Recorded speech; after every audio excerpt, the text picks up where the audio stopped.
इससे कोई मतलब नहीं। कश्मीरी पंडित अपने सिक्योरिटी कंसर्न्स के लिए 300 से ज्यादा दिन तक स्ट्राइक पर बैठे रहे, लेकिन कोई खबर तक नहीं आई। दूसरी तरफ मुकेश अंबानी सेठ और उनके परिवार के लिए हाईएस्ट लेवल का Z+ सिक्योरिटी कवर है। इसमें कुल 55 सिक्योरिटी पर्सनल हैं, जिनमें से 10 से ज्यादा हाईली ट्रेन्ड NSG कमांडोज हैं। टाइम्स ऑफ इंडिया की रिपोर्ट में बताया गया है कि मुकेश के बेटे अनंत की घड़ी की कीमत 60 करोड़ से ज्यादा की है। नीता अंबानी की नेकलेस की कीमत 500 करोड़ की है। शादी में खर्च हुआ 5000 करोड़ से ज्यादा, लेकिन सिक्योरिटी में इन्हें चाहिए सरकारी खर्चे पर ट्रेन किए गए हाईली ट्रेन्ड NSG कमांडोज, हम लोगों के टैक्स के पैसे पर ट्रेन किए गए NSG कमांडोज। गोदी मीडिया को इससे कोई मतलब नहीं है। इनके सेठ और देश के बॉलीवुड सेलिब्रिटीज को यहां पर Y+Z+ सिक्योरिटी कवर्स मिल रहे हैं। मुझे मुकेश अंबानी और सेलिब्रिटीज के सिक्योरिटी कवर से कोई प्रॉब्लम नहीं है, लेकिन सवाल यहां पर यह है कि आम लोगों को क्या मिल रहा है यहां पर। अब कुछ लोग कहेंगे कि VIP नेता, बिजनेसमैन, फिल्म स्टार्स देश के लिए जरूरी हैं, इसलिए उनके लिए ज्यादा सिक्योरिटी कवर जस्टिफाइड है। लेकिन पहलगाम में जो आम इंसान मारे गए,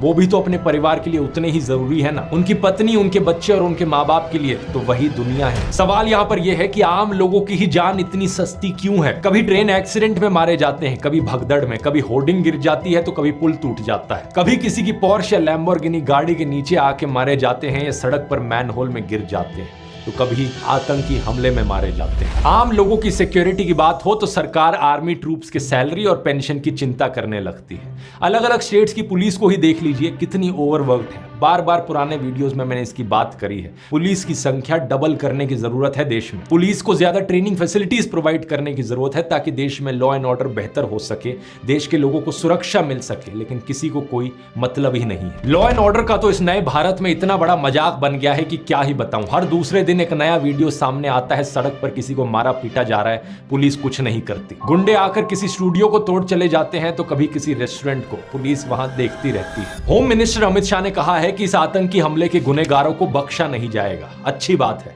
पकड़िए उन्हें, जल्दी से सजा दीजिए।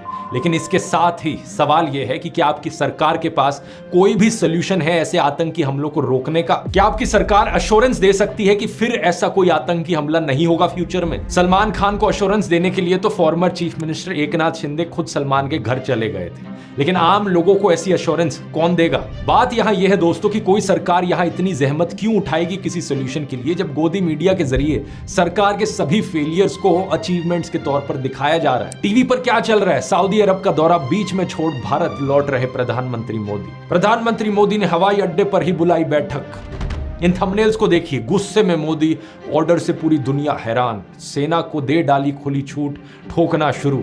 जो ब्रेन वॉश लोग इस सब में यकीन करते हैं, उन्होंने अपनी इमेजिनेशन में अलग ही दुनिया बना रखी है। एक